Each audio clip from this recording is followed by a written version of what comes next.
Hey, good morning, good morning, good morning. I believe it's Wednesday morning. Hey, how you all doing? Look, I just wanted to talk to you about. Uh, I was listening to a video this morning, and this guy was talking about how fast the computer is versus the human brain. And I started doing me some research in it, and I mess around with that a little bit.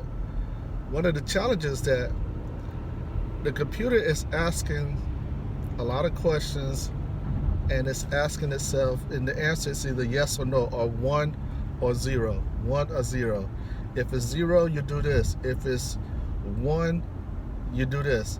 So it's asking a lot of if questions, if then questions. And this guy was talking about how fast the computer processes it, but still, what he failed to understand, or what he failed to realize, was that the human brain actually processes more information faster than a computer. Yep, I said it. Because everything that you do, every place that you go, every decision that you make, no matter how minor or how major that decision is, you've had to ask yourself if-then questions. You had to ask yourself if-then questions.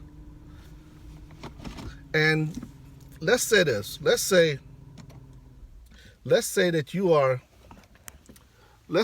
are actually driving.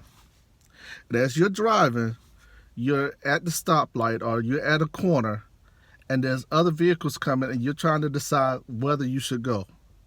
As long as you're looking at that vehicle and you're trying to make that decision, should I go now? Should I go now? Should I go now? Should I go now? Should I go now? Should I go now? You are asking yourself as and if-then questions. That's the same thing a computer does. But the only difference between a computer and a man is that the computer does not have the emotions that goes with it.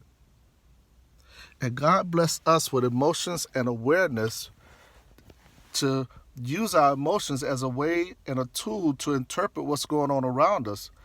But what happens a lot of times is we let those emotions guide us. Instead of letting us use it as a way to gauge what's going on around us, we let it guide us, and that's where the hesitation comes. That you have this yes, I should do this, or no, I should do this, and yes, I should do this, and no, I should do this, and then we'll hesitate, and we'll go back, and almost like what a computer calls a loop, what software calls a loop, we'll go back into a loop, and we'll get caught up in that loop that's called our emotions. Our emotions are designed to be a tool for us, a resource for us to use.